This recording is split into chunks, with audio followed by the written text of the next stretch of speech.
Alright guys, so here we have this month's new update that includes the battle pass that'll be resetting come Wednesday. There's some big changes that are coming about, and we're gonna dive right into it. So, big one that's coming up is looking like a new Helicory update that comes with after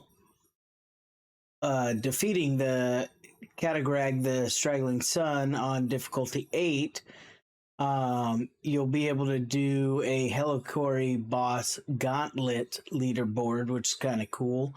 And it looks like it's going to be a ring of bosses that are going to come through.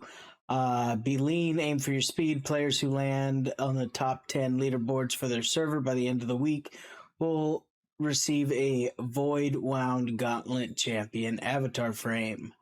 If the player can retain the top 10 spot until the season ends, they'll get to claim the avatar frame for good. That seems kind of cool that they'll be doing that if you stay within the top 10, that unlike weekly raids, every time you do a raid, it'll be like, oh, here's an avatar frame for the week. And most of us don't use that avatar frame anyways. We use either a cosmetic avatar frame or maybe one of your adventure explorer questline avatar frames. Another thing they've been updating, Helicory raids have been updated in two ways. When a player dies more than once during a raid, resurrecting them will incur an increasing cooldown. So if you got somebody that always ends up dying and you have somebody in your raid that's always reviving them, they'll eventually... no point to revive them. We don't really have that case. We used to, and we had a dedicated person that would go around and try and revive them. But most of the time, when somebody dies, they just stay dead. When Helicory bosses enrage, they'll periodically emit a damaging pulse, which scales in damage after each use. Most players I know don't hit the enrage phase unless they're super trying below the Paragon or the combat rating recommendation. So I guess it's making it a little harder where as he enrages, instead of the boss just going all over the place, he'll start to do pulsating damage that scales.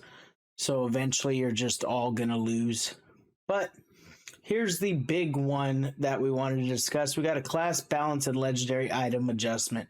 Been talking with a lot of people and a lot of Diablo players that have played Diablo for years, and they were saying this would never happen. Well, it looks like it's happening.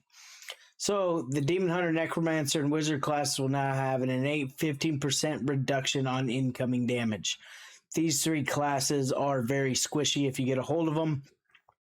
It is well known that the Barbarian, Satyr, and Monk, being melee, they had a 30% reduction of incoming damage, and they're gonna retain it. And that's because melee characters are always frontlining in the face of the enemy versus range characters are usually staying behind, because if you get a hold of them, you end up deleting them. So hopefully that will improve these three classes right here. And now we're going to see some nerfing or some buffing.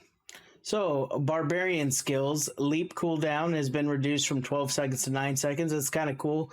There were some leap builds that were out there, but it really wasn't as fast as a return as you being a charge barb, so that's kind of cool.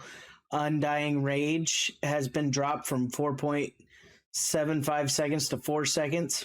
Really doesn't matter if you run Urge, like 2-piece Urge, you run Undying for an extended 1 second. Doesn't really matter. The big key thing, Undying Rage decrease your amount of healing from 30% to 15%. The healing amount will remain at 30% for damage done for monsters during Undying Rage. So a big one is where you just see barbs that are just chunking away at people. People can't stand in the fire, and they're just doing all this innate damage and healing themselves to full by the time the Undying Rage is, or they just end up dying. So it's kind of cool they're doing a little bit of nerf there. I still love Barb.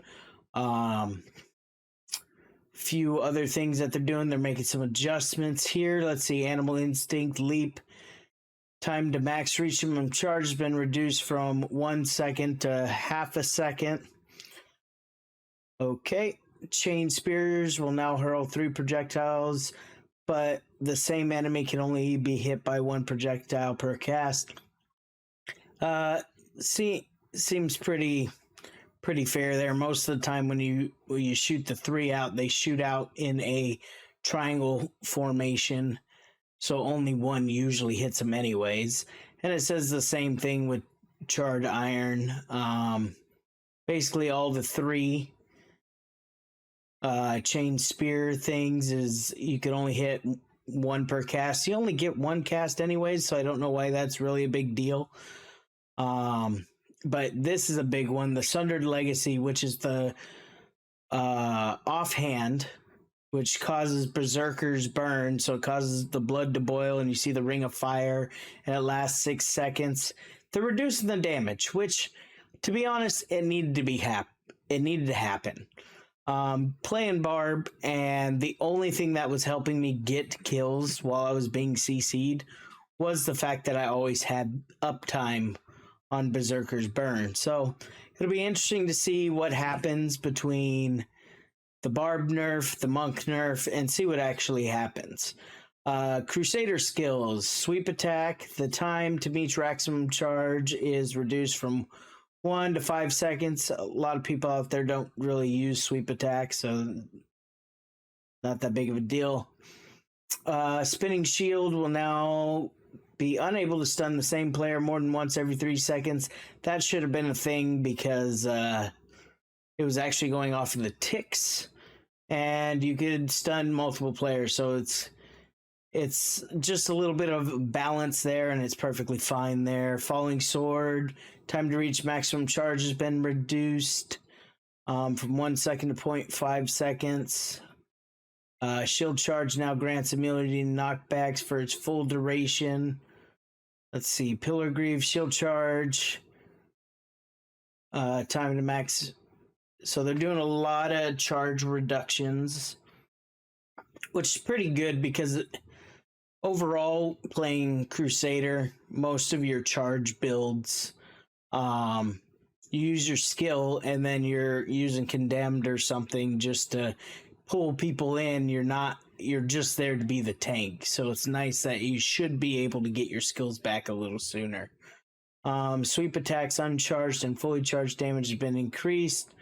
The delay before Sacred Chain explodes. So this is when you throw it onto somebody and it eventually explodes. 2 seconds is really a long time in Battleground. So taking half a second off, it could be interesting. I feel like they want more players to use some of these builds because they're just not being used. What I found kind of funny is Demon Hunter. Demon Hunter made some adjustments. Knife Trap. The arming time has been reduced from 1.4 to 0.7 seconds. Knife Trap no longer has a restriction on placing more than 1 trap in the same position. So that's the key takeaway.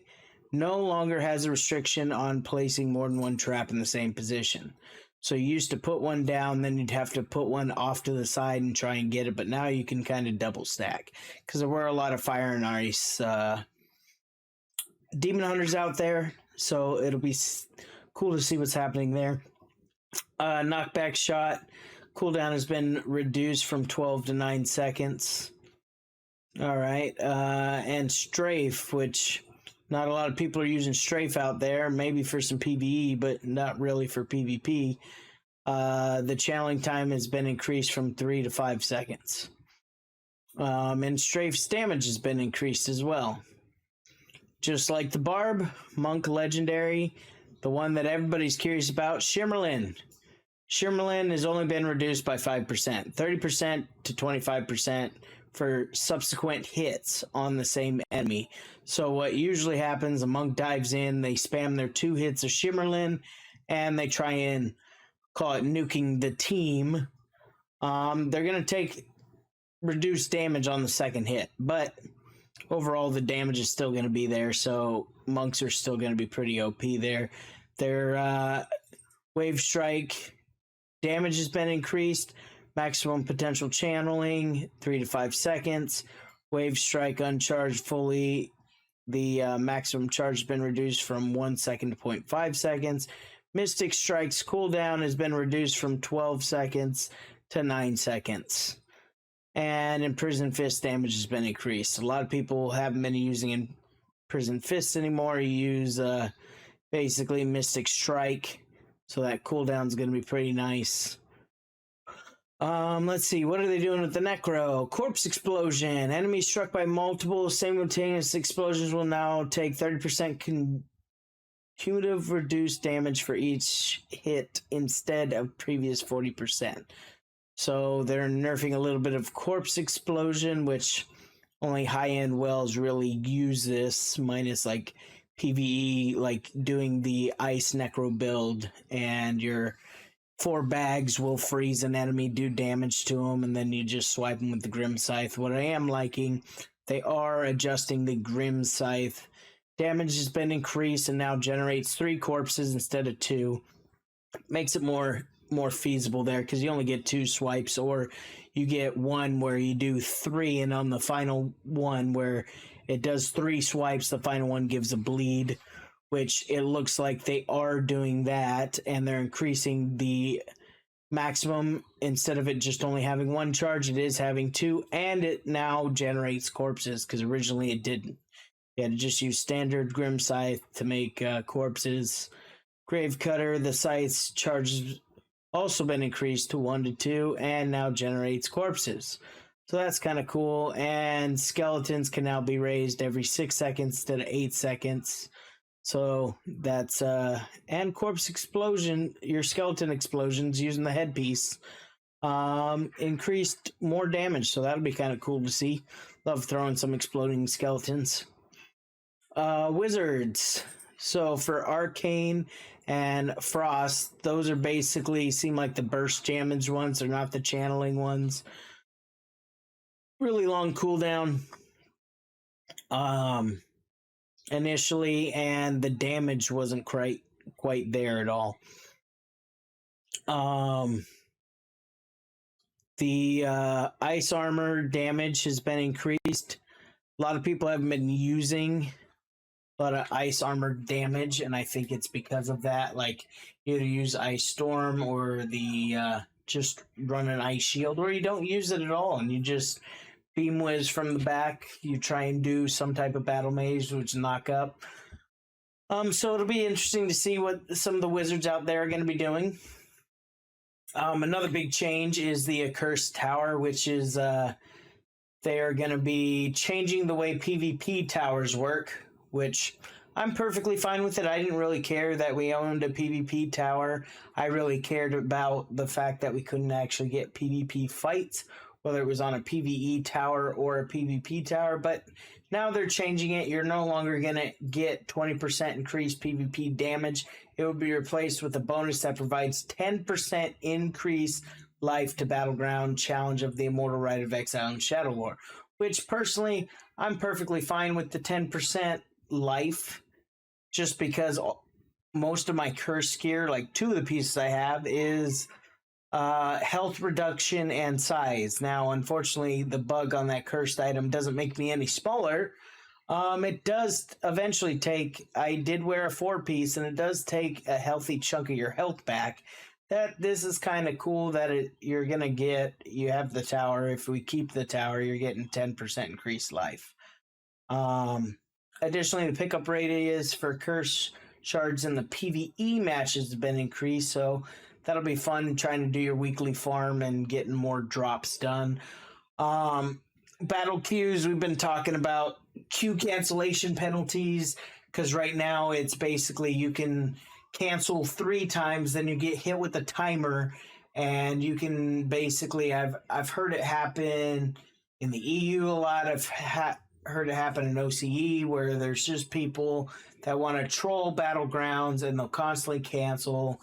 And if you're lucky enough to get in a match and not be queued up with this person or people that are doing it, there's going to be longer penalties. So it says now players who cancel Battleground matches on the match found screen will incur a penalty that increases upon each offense, which will be a maximum 20-minute penalty where the offender won't be able to queue. So we'll have to see if they're actually going to make the first one. If you hit cancel, you're automatically hit with a timer, and then each one after that adds on to it, or is it still the initial 3 before you get hit with a timer? So we'll have to see what happens. We already know there's a AFK timer. We saw it from a few people in our clan that accidentally did queue up. They still participated in BGs, but they're gone for like the first 5 minutes of it. And they got hit with an AFK penalty. And even though they won the match, they still got minus 50 for being AFK in it. So let it be known that that is working. So if you do have AFK people just trying to get the carry in there, it's not actually working. That they are still receiving a penalty for going AFK during your Battleground. So that's kind of cool. Even though they didn't really put this in, they didn't really specify it. We've heard from a couple people that, oh man, didn't realize it was queued up. I thought I hit cancel, or oh man, I'll be right back, have a drink, and be like, oh, why isn't this person playing? Like, oh man, they're probably still taking a break. And then they come back and like, oh shit, we're in a match. Yeah. So it'll be interesting to see how this goes, because half the time I'm streaming, I'll end up getting in one of these queues, and I'll spend the next like 15, 20 minutes in a cancel queue. So we'll see what happens. Activity calendar, they did a quick update to it, adding plan features for event recurring on the calendar. Cosmetic inventory, display the cosmetics in your cosmetic inventory tab will now display rarity frames to help players delineate between the tiers. Okay. View equipped cosmetics on others. The exact cosmetic player is wearing and where to obtain them can be viewed through the player's profile via the new cosmetic tab.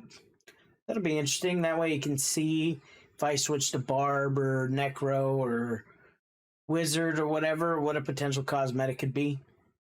Bestiary.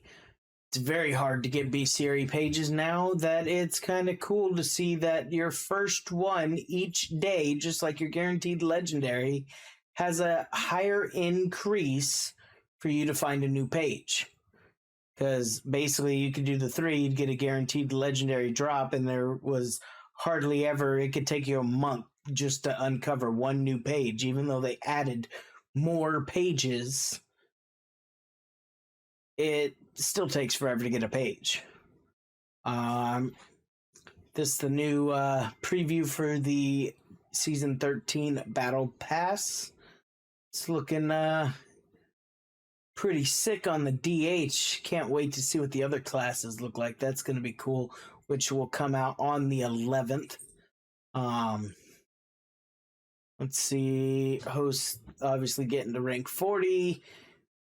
You do the shop. You can go and do purchases and try and get past cosmetics as well. So keep that in mind. They are bringing the Fractured Plane back. Really excited for that. I love doing the Fractured Plane. Good way to get legendaries. Good way to have fun. Good way to try builds that you normally wouldn't do, or if you class change and you want to figure out how things work. It's kind of cool how this works. I've always liked Fractured Plane. Really like the rewards from it. And the Shady Stock. That was actually a little fun event that came out, where you did so many dungeons, so many rewards it gave you. Once you had 100, you could come in, grab a legendary. Once you got 3 legendaries, you could get a set item. It was all random. Really cool. And then on top of that, which I found out after the event was over, if you have any more extra shady tokens, which I did, they convert all of that into gold. So you get the leftover tokens into gold. I think I got like 70,000 for having 70 points. But I'd have to look back on the video to see how much I actually got. I know I did have 70. I didn't have a full 100, but I know I did get a nice little chunk of gold for that. So on top of that, what do we have? Scorched Sea limited time event. So it looks like, yeah, they're just doing another random weekly quest where you hit milestones, you get a random legendary crest, 3 rare crests, another pearl, and a legendary quest. So legendary item, legendary crest, rare crest, and a pearl. And then bug fixes. There weren't really any bug fixes that were mentionable, but I will have to say this update looks pretty interesting. We'll have to see what the feedback is from the player base. I will be going live streaming on Twitch here shortly. We're going to be entering Battleground. So I really hope you enjoy this update. I hope you like and subscribe and hit that button down below so you can get all my content. Please feel free to leave me a comment down below, and I look forward to seeing you in the next video. All right, see you later. Bye, guys.